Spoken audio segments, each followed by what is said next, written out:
Hello guys, welcome my new blog. আজকে আমি আপনাদের সামনে আরেকটি নতুন ব্লগ নিয়ে আসলাম। সেটাকে আনলিমিটেড মেমোরি পার্ট 3 এবং হিডেন পাওয়ার। মেমোরি হিডেন পাওয়ার যে বা মেমোরির লুকোনো শক্তি, এই সম্পর্কে আমি আপনাদের সামনে পার্ট 3 নিয়ে আলোচনা করব। গত দুদিন আমি পার্ট 1 এবং পার্ট 2 আপলোড দিয়েছি, আপনারা অনেক সাড়া দিয়েছেন এবং আমি আজকে পার্ট 3 নিয়ে আলোচনা করব এবং আজকে আমি এই চ্যাপ্টারটা শেষ করে দেব। আনলিমিটেড মেমোরি হিডেন পাওয়ার পার্ট 3, এটাই আমি আজকে শেষ টপিক। আর পরে অন্য টপিক নিয়ে আপনাদের সামনে কথা বলবো। তবে আমি মূল আলোচনা ফিরে আসার আগে আমি আপনাদেরকে বলছি যে আমার চ্যানেলে যারা নতুন আছেন সাবস্ক্রাইব করে পাশে থাকবেন, ধন্যবাদ। খুব কম সংখ্যক মানুষ আছে যারা নাকি নিজের মনোযোগ একদিকে ধরে রাখতে পারে বা পরিচালিত করতে পারে, আবার খুব কম মানুষই আছে যে নিজের মনকে পরিচালনা করতে ব্যর্থ হয়। যে হ্যাঁ, নিজের মনকে পরিচালনা করা বা পারে না, এটাকে ব্যর্থ হয় বা তখন এটাকে বেদি বলে। যে নিজের মনকে পরিচালনা করতে পারে না, তখন এটাকে বেদি স্বরূপ বলে। যে জীবনে একটা উদ্দেশ্য পরিষ্কার থাকা দরকার। যে হ্যাঁ, জীবনে প্রত্যেকটা মানুষের জীবনে একটা উদ্দেশ্য বা পরিষ্কার একটা উদ্দেশ্য থাকা দরকার। যে আপনি কি চান বা আপনি কি পেতে চান, এটা যদি আপনি জানেন তাহলে আপনি যা কিছু অর্জন করতে পারবেন বা অর্জন করবেন, তা পাওয়ার পরে আপনার একটা ফিলিংস হবে বা অনুভূতি আসবে যে হ্যাঁ, আপনি যা চেয়েছিলেন তা অ্যাচিভ করতে পেরেছেন বা নিজের আয়ত্ত নিতে পেরেছেন। সত্য কথা বলতে কি, আমাদের মনোযোগের অভাব হলো যে আমাদের আগ্রহের অভাব। আমাদের যে কোনো কাজের মনোযোগের একটা অভাব হলো যে আমাদের আগ্রহের অভাব। আমরা যে কোনো কাজকে আগ্রহের ফেলেই সেই কাজকে আমরা পিছিয়ে রেখে। আর আমাদের মন সবসময় আনন্দদায়ক বস্তু খোঁজে। হ্যাঁ, আমাদের মন এবং ব্রেন সবসময় আনন্দদায়ক বস্তু খোঁজে। যে আর আমাদের ব্রেন তো সবসময় অলস থাকতে চায়। আমাদের ব্রেন কিন্তু সবসময় কাজ করতে চায় না। যে সে সবসময় নীরব বা এটাকে কি বলে, যে অলস থাকতে ভালোবাসে। তাই তো আমাদের মন সবসময় আনন্দ বস্তুর দিকে ছুটে। আর আমরা সকলেই জানি যে আমাদের মনোযোগ বাড়ায় এবং মনোযোগ বাড়ায় সেই কাজগুলো আমাদের করতে হয় বা করা লাগে। যে কাজগুলো করলে আমাদের মনোযোগ বাড়ে বা মনোযোগ হয়, সেই কাজগুলো আমাদের করতে হয়। কিন্তু সেই কাজগুলো আমাদের ব্রেন আমাদের করতে দেন।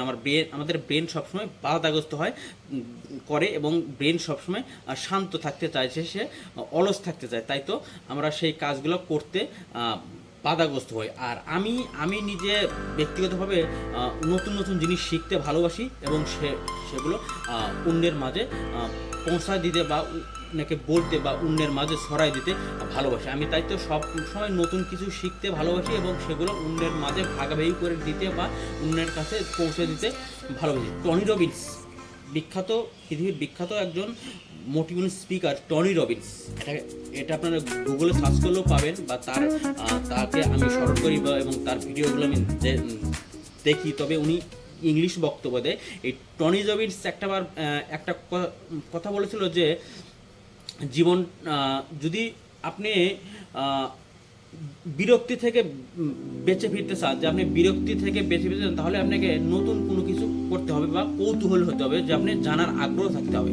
যে কোনো বিষয়, সব বিষয় আপনাকে জানার আগ্রহ থাকতে হবে বা সেই কারণে আপনি বিরক্তিকর থেকে জীবন ফিরে নিতে পারবেন। যে আপনি যে কোনো কাজ করে বিরক্ত লাগে বা অসহ্য লাগে, সেক্ষেত্রে আপনাকে কৌতূহলী হতে হবে। যে কোনো বিষয় কৌতূহলী হলে তাহলে আপনি বিরক্তিকর বিষয়গুলো থেকে বের হতে পারবেন বা আপনাকে নিত্য নতুন কিছু শিখতে হবে। আপনাকে প্রতিদিন কিছু না কিছু শিখতে হবে। আপনাকে যদি প্রতিদিন 1% করে আপনি নিজের মাঝে ডেভেলপ করেন বা নিজে শিখেন, তাহলে আপনি বছর শেষে অনেক দূর এগিয়ে যাবেন। এই জন্য টনি রবিন্স বলেছিলেন যে আপনাকে নতুন কিছু শিখতে হবে এবং জানার আগ্রহ তৈরি হবে আর কি। আপনি জীবনটাকে সহজ করে নিন। আপনি জীবনটা সহজ মনে করলে সহজ হবে, কঠিন মনে করলে কঠিন হবে। আপনি জীবনটাকে সহজ করে নিন।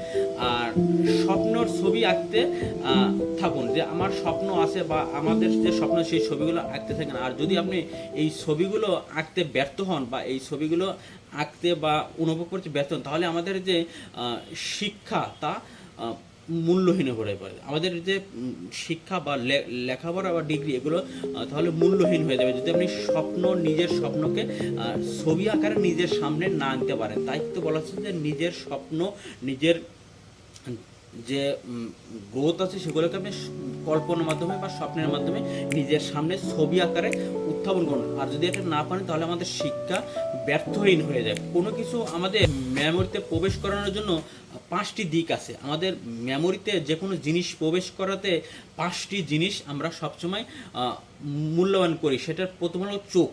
আমরা চোখ দিয়ে যা দেখি এটা খুব তাড়াতাড়ি মেমোরিকে টাচ করে, এবং নাক নাক দেওয়া আমরা যা ঘ্রাণ নিই সেটাও আমাদের মেমোরিতে টাচ করে, এবং অঙ্গ, যে কোনো অঙ্গতে আমরা যদি কোনো জিনিস টাচ করি সেটা আমরা বুঝতে পারি যে এটা কি।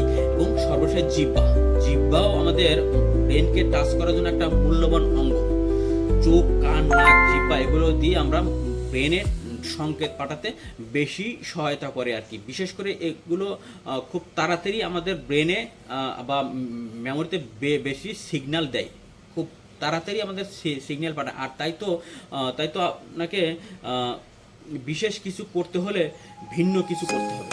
আপনাকে যদি আপনি বিশেষ কিছু করতে চান বা আপনি যদি অন্য কিছু করতে চান তাহলে আপনাকে ভিন্ন কিছু করতে হবে, আলাদা কিছু করতে হবে। আপনাকে সবসময় নতুন নতুন জিনিস নিয়ে ভাবতে হবে।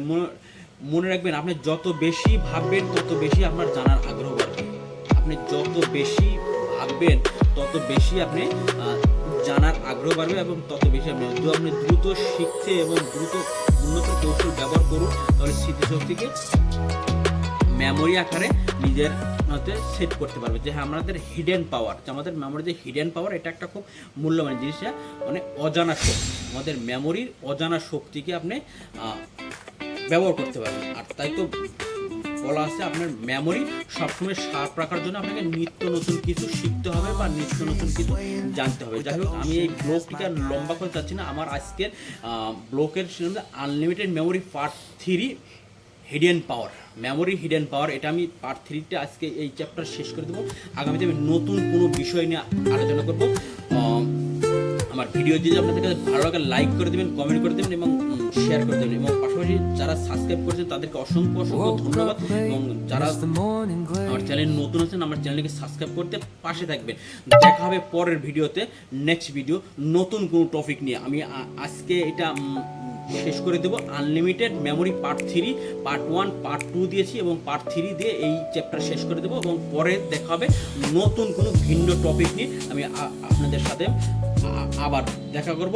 ততক্ষণ ভালো থাকবেন, সুস্থ থাকবেন, নিজের খেয়াল